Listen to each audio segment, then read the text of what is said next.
الحمد لله وحده والصلاة والسلام على من لا نبي بعده وعلى آله وأصحابه الذين أوفوا عهدا ونشهد أن لا إله إلا الله وحده لا شريك له ونشهد أن محمدًا عبده ورسوله أما بعد فأعوذ بالله من الشيطان الرجيم بسم الله الرحمن الرحيم إذا جاء نصر الله والفتح ورأيت الناس يدخلون في دين الله أفواجا فسبح بحمد ربك واستغفر إنه كان توابا صدق الله العظيم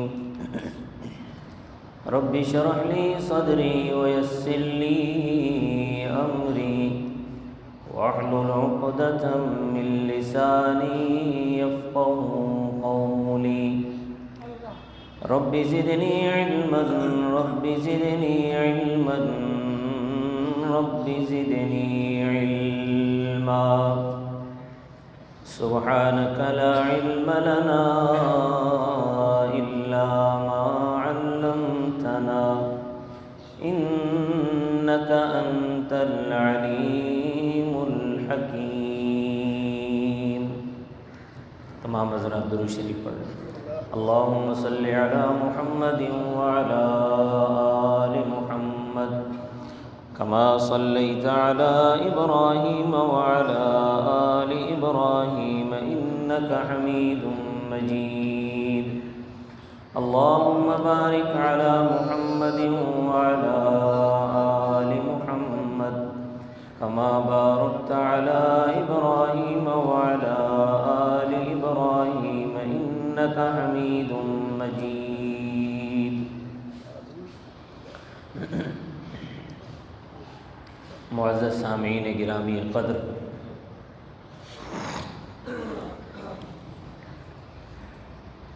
حضور اکرم صلی اللہ علیہ وسلم کی سیرت کا عنوان چل رہا ہے اور تقریباً اختتام کو پہنچ چکا ہے.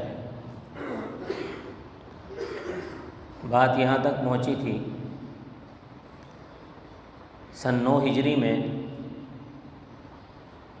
تبوک سے واپس آنے کے بعد جب حج کا مہینہ آیا تو آپ صلی اللہ علیہ وسلم نے حضرت ابوبکر صدیق رضی اللہ تعالیٰ عنہ کو امیر الحج بنا کر حج کے لیے روانہ فرمایا اور فرمایا کہ وہاں اعلان کر دینا کہ آج کے بعد کوئی بھی مشرک بیت اللہ کا طواف نہیں کرے گا. بیت اللہ کا حج کرنے کے لیے یہ ضروری ہے کہ وہ موحد ہو، مشرک کی کوئی جگہ نہیں ہے. پھر سن 10 ہجری میں حضور اکرم صلی اللہ علیہ وسلم نے خود حج کا ارادہ فرمایا. تو آپ صلی اللہ علیہ وسلم نے اعلان فرما دیا جب صحابہ اکرام کو پتہ چلا کہ نبی کریم صلی اللہ علیہ وسلم خود حج کے لیے تشریف لے جا رہے ہیں، تو یہ صحابہ اکرام کے بڑے بڑے قافلے حضور اکرم صلی اللہ علیہ وسلم کے ساتھ حج کے لیے روانہ ہوئے اور راستے میں بھی کئی قافلے آپ صلی اللہ علیہ وسلم کے ساتھ ملے. آپ صلی اللہ علیہ وسلم 24 ذی قعدہ کو مدینہ سے حج کے لیے روانہ ہوئے.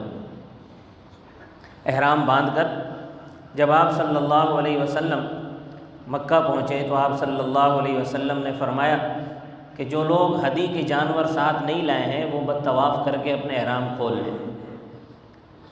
ہدی کے جانور بھی ساتھ تھے تو بہت سارے صحابہ کرام جو ہدی کے جانور ساتھ نہیں لائے تھے، جسے حج تمتع کہتے ہیں، انہوں نے طواف کر کے احرام کھول لیا.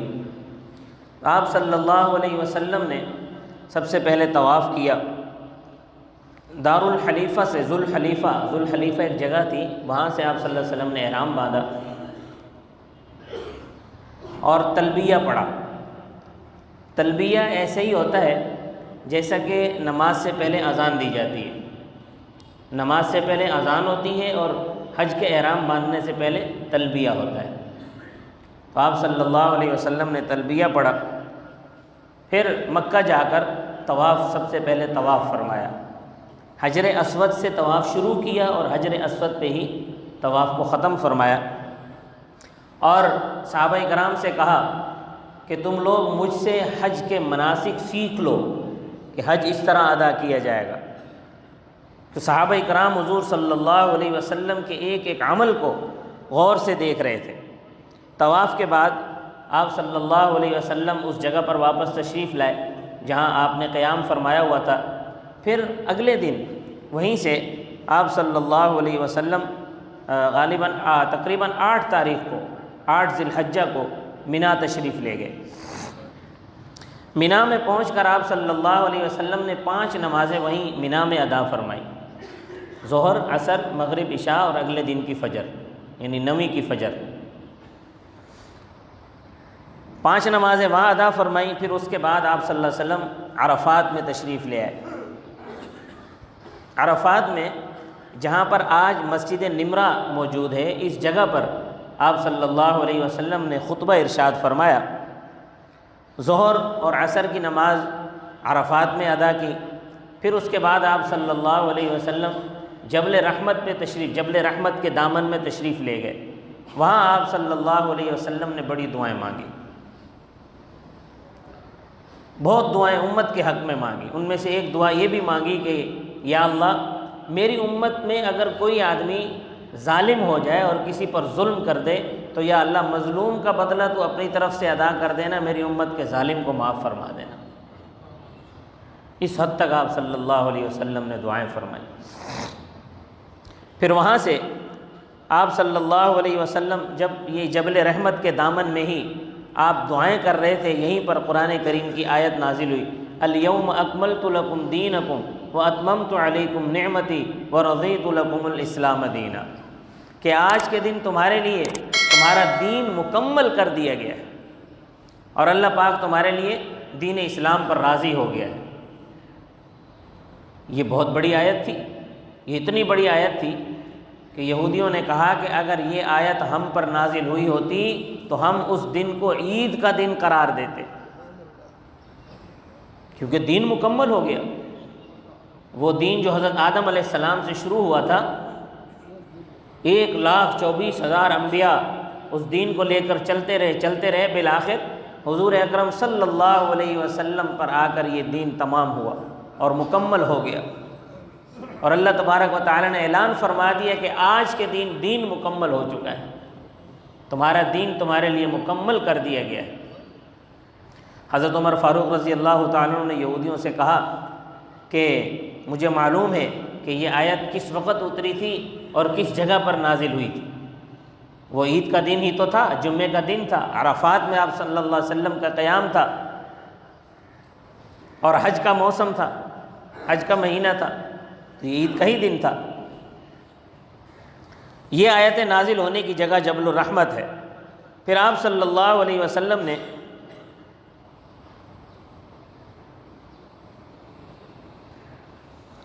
یہاں سے عرفات سے مزدلفہ کی طرف آپ صلی اللہ علیہ وسلم تشریف لے گئے اور مزدلفہ میں جا کر مغرب اور عشاء کی نمازیں آپ صلی اللہ علیہ وسلم نے اکٹھی ادا فرمائی۔ مغرب کی نماز عشاء کے وقت میں ادا فرمائی اکٹھی۔ ویسے مغرب کی نماز عشاء کے وقت میں ادا کرنے سے نماز نہیں ہوتی، گنہگار ہوتا ہے۔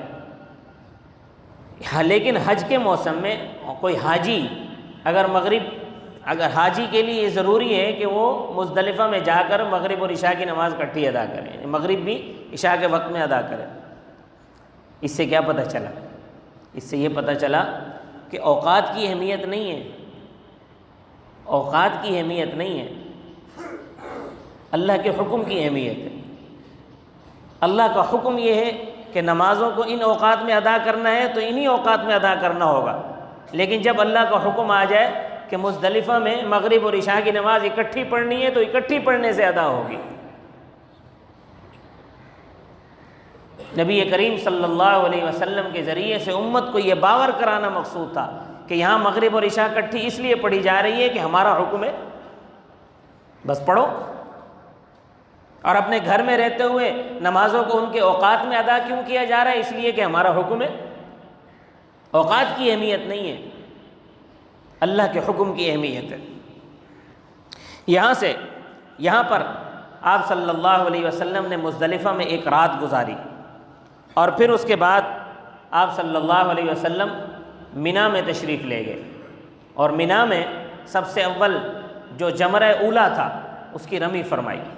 اس کے بعد پھر آپ صلی اللہ علیہ وسلم قربان گاہ تشریف لے گئے۔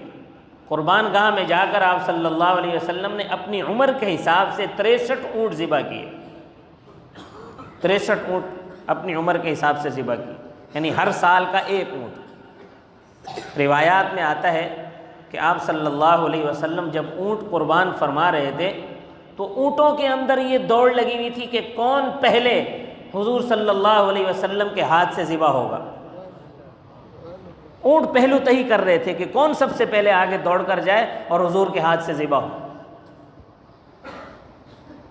باقی 38 قربانیاں حضرت علی المرتضیٰ رضی اللہ تعالیٰ عنہ نے حضور صلی اللہ علیہ وسلم کی طرف سے فرمائی۔ اپنے ہاتھ سے حضور صلی اللہ علیہ وسلم نے جو اونٹ ذبح کیے وہ 63 تھے۔ پھر آپ صلی اللہ علیہ وسلم حضرت علی نے 37 قربانیاں پیش فرمائی حضور صلی اللہ علیہ وسلم کی طرف سے۔ پھر آپ صلی اللہ علیہ وسلم دوبارہ مکہ تشریف لے گئے طواف زیارت کے لیے۔ طواف زیارت یہ فرض ہے، حج کا رکن ہے، حج میں 2 رکن ہیں، طواف زیارت اور وقوف عرفات، یہ 2 فرائض ہیں حج کے۔ تو آپ صلی اللہ علیہ وسلم طواف زیارت کے لیے تشریف لے گئے۔ پھر وہاں پر آپ صلی اللہ علیہ وسلم نے طواف زیارت فرمایا، اور طواف زیارت کر کے پھر 11 اور 12 یہ 2 دن آپ صلی اللہ علیہ وسلم نے دوبارہ عرفات میں آ کے گزارے،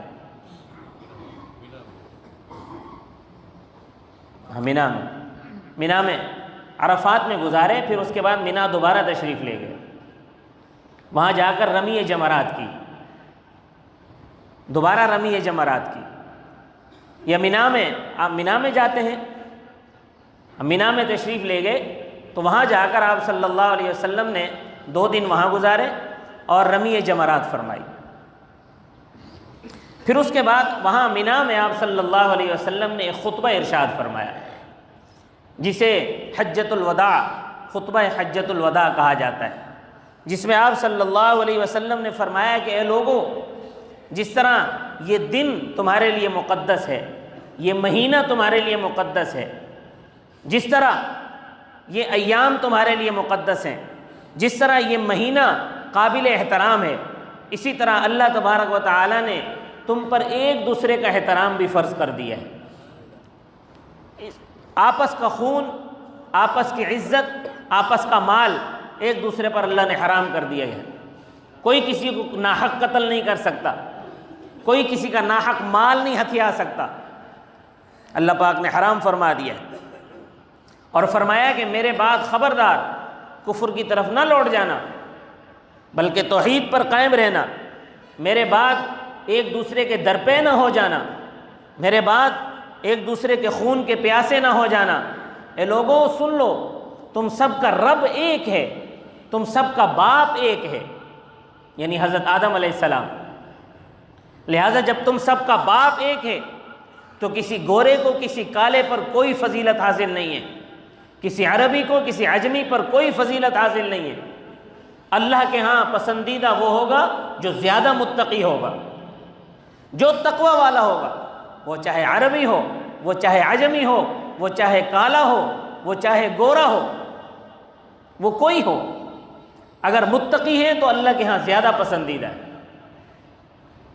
حضور صلی اللہ علیہ وسلم نے اس خطبے میں پسندیدگی کے معیار بتا دیے۔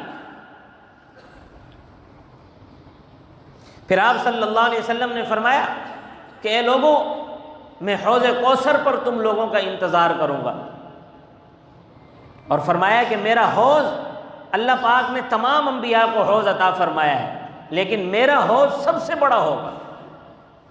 اور میرے حوض پر جو پیالے اس پانی پینے کے لیے رکھے ہوں گے، حوض کوثر کا پانی پینے کے لیے رکھے ہوں گے، وہ ایسے چمک رہے ہوں گے جیسے آسمان پر ستارے چمکتے ہیں۔ اور فرمایا کہ میں اپنی امت کو پہچان لوں گا۔ تو صحابہ کرام نے پوچھا رسول اللہ آپ کیسے پہچانیں گے؟ فرمایا کہ اگر بہت سارے گھوڑے ہوں، ان گھوڑوں میں ایک ہی کلر کے گھوڑے ہوں اور کچھ گھوڑے جو ہے سفید اور کالے ہوں، تو جو سفید اور کالے ہیں وہ پہچانے جائیں گے یا نہیں پہچانے جائیں گے؟ صحابہ کرام نے فرمایا رسول اللہ ضرور پہچانے جائیں گے۔ تو حضور صلی اللہ علیہ وسلم نے فرمایا میں اپنی امت کو وضو کے نشانات سے پہچانوں گا، کہ جو وضو کے اعضاء ہیں وہ میری امت کے اتنے چمک رہے ہوں گے، اتنے چمک رہے ہوں گے کہ دور سے پتہ چلے گا یہ امت محمد کا فرد آ رہا ہے۔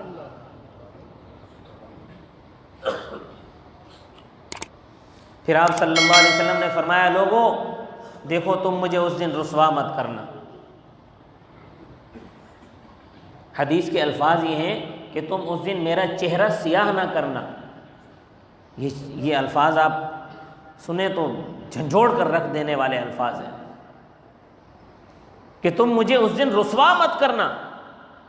اس کو آپ مثال سے سمجھیں کہ اگر کسی آدمی کا بیٹا کو غلط کام کرے تو باپ کو کتنی کڑھن ہوتی ہے، کتنا شرمندہ ہوتا ہے لوگوں کے سامنے کہ اس کے بیٹے نے یہ حرکت کر دی۔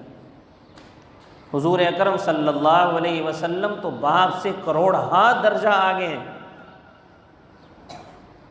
کروڑہا درجہ باپ سے آگے ہیں، اور اپنی امت سے محبت بھی باپ سے زیادہ فرماتے ہیں۔ تو اگر ان کے سامنے کوئی امتی آئے گا، انہیں بتایا جائے گا کہ یہ امتی گناہگار ہے، تو آپ صلی اللہ علیہ وسلم کو کتنی شرمندگی ہوگی، آپ اپنے اندر کتنی شرم محسوس کریں گے کہ میرا امتی گناہگار ہے، میرا امتی چور ہے، میرا امتی ڈاکو ہے، میرا امتی زانی ہے، میرا امتی شرابی ہے، میرا امتی بے نمازی ہے۔ آپ صلی اللہ علیہ وسلم کتنی شرم محسوس کریں گے۔ اس لیے حضور صلی اللہ علیہ وسلم نے فرمایا لوگوں مجھے اس دن رسوا مت کرنا۔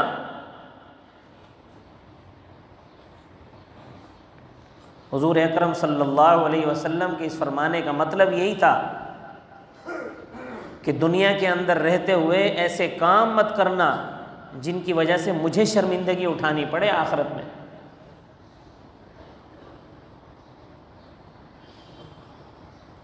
یہ کتنی بڑی بات ہے۔ ہم اپنے گربان میں جھانک کر دیکھیں کہ آیا ہم ایسے کام کر رہے ہیں کہ جن سے حضور صلی اللہ علیہ وسلم کو آخرت میں شرمندگی نہ ہو، یا ایسے کر رہے ہیں کہ جن سے حضور صلی اللہ علیہ وسلم کو شرمندگی ہو۔ حضور صلی اللہ علیہ وسلم نے فرمایا کچھ لوگ آئیں گے میرے حوض پر لائن میں لگے ہوں گے، فرشتے ان کو دور ہٹا رہے ہوں گے، تو میں پکار کر کہوں گا اسیحابی اسیحابی، ان کو آنے دو، ان کو آنے دو، یہ تو میرے امتی ہیں۔ تو فرشتے کہیں گے کہ یا رسول اللہ یہ آپ کے وہ امتی ہیں جنہوں نے دین میں بدعتیں ایجاد کر لی تھی، جنہوں نے آپ کے دین کو بدل ڈالا تھا۔ تو حضور صلی اللہ علیہ وسلم فرماتے ہیں کہ میں اس وقت کہوں گا فسحقن سحقن، ان کو مجھ سے دور لے جاؤ، دور لے جاؤ، انہوں نے میرے بعد دین کو بدل ڈالا۔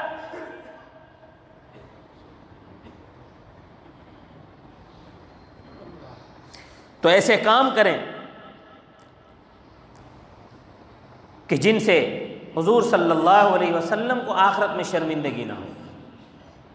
آپ صلی اللہ علیہ وسلم نے جب خطبہ ارشاد فرما لیا تو فرمایا لوگوں بتاؤ میں نے تم تک دین پورا کا پورا پہنچا دیا یا نہیں پہنچا دیا؟ صحابہ کرام نے کہا یا رسول اللہ آپ نے دین مکمل پہنچا دیا ہم تک۔ آپ صلی اللہ علیہ وسلم نے 3 مرتبہ پوچھا کہ بتاؤ میں نے دین تم تک پورا پہنچا دیا یا نہیں پہنچا دیا؟ صحابہ کرام نے کہا رسول اللہ آپ نے بالکل مکمل دین پہنچا دیا۔ تو حضور صلی اللہ علیہ وسلم نے آسمان کی طرف دیکھ کر فرمایا یا اللہ تو گواہ ہو جا، یا اللہ تو گواہ ہو جا، یعنی یہ امت گواہی دے رہی ہے کہ آپ اپنا کام پورا کر چکے ہیں۔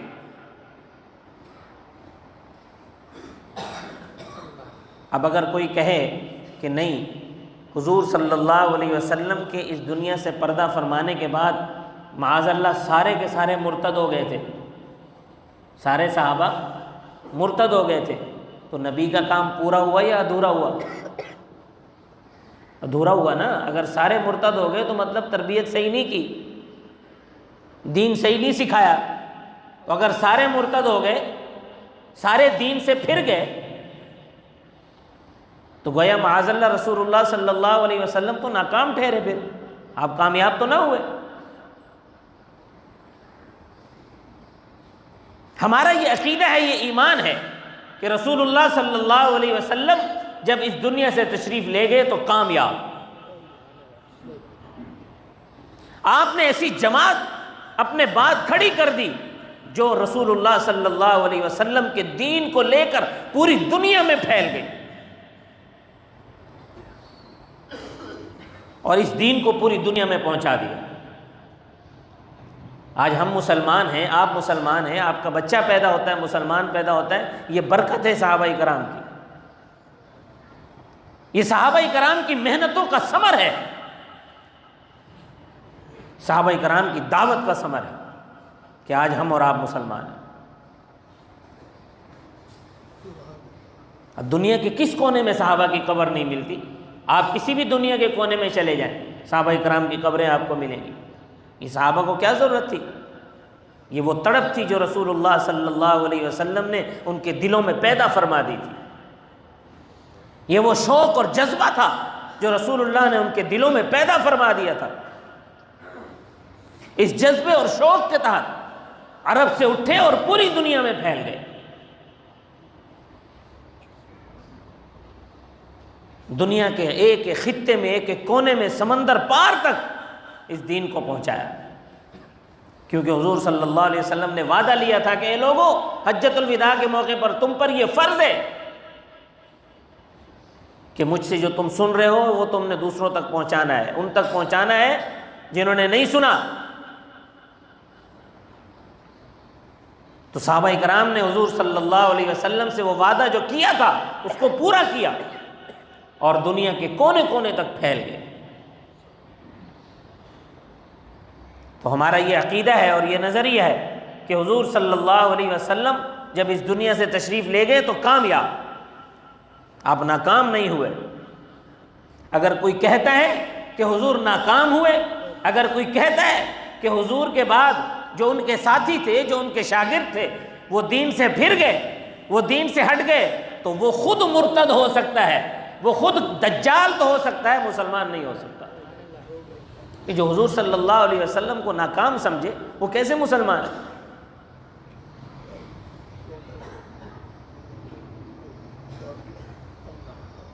جو حضور کو ناکام سمجھے وہ مسلمان کیسے ہو سکتا ہے؟